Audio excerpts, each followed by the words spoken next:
Welcome everyone आपण को success lifestyle hub Odia channel रे स्वागत।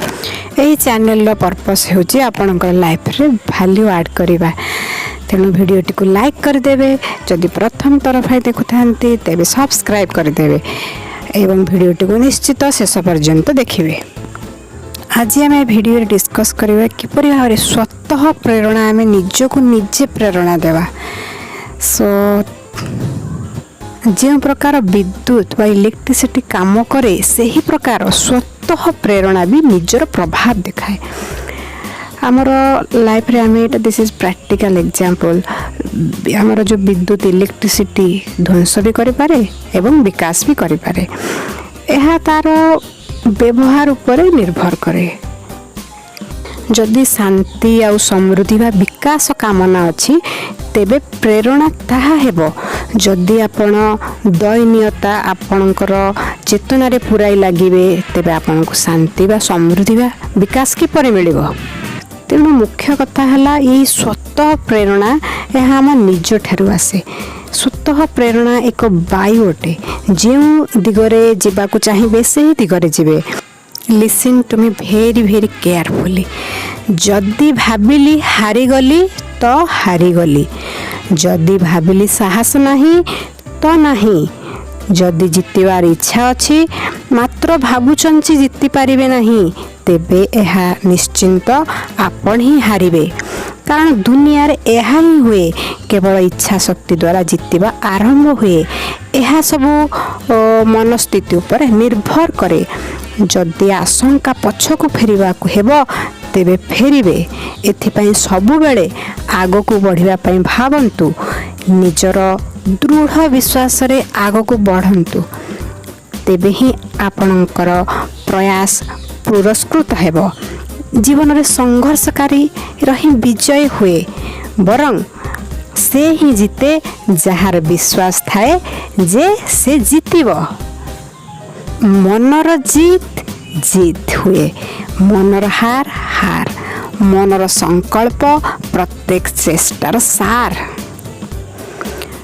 एबे आमे सही व्यक्ति को चर्चा करने को चाहिए जो द्वारा आमर ये आधुनिक सभ्यता को सर्वाधिक प्रभावित करिसेंती।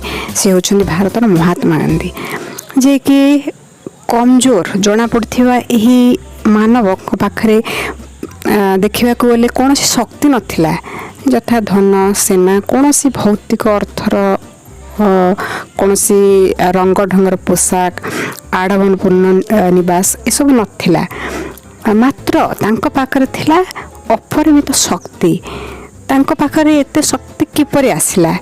जे विश्वासर सिद्धांत को बुझीथिले, जे तार शक्ति को जानिथिले, जहा को एक गभीर निष्ठा तैयारी करी देशवासी को मन रे गढ़ी देइथिले। गांधी केवल निजर दृढ़ विश्वास को आश्रय करी सर्वाधिक शक्तिशाली राजनैतिक सामर्थ्य को पराजित कर देइथिले। आम एथरू निश्चित भाव में समस्त जानू जे यह तांकर विश्वास रो परिणाम थिला। एवं 20 करोड़ लोक एक प्राण एक शरीर परी तांकर आज्ञा को अनुसरण करथिले। तेणु विश्वास व्यतीत आउ एपरी कौन शक्ति नहीं जे कि दुनिया रे जार एपरी चमत्कारिता देखाई पारिबो।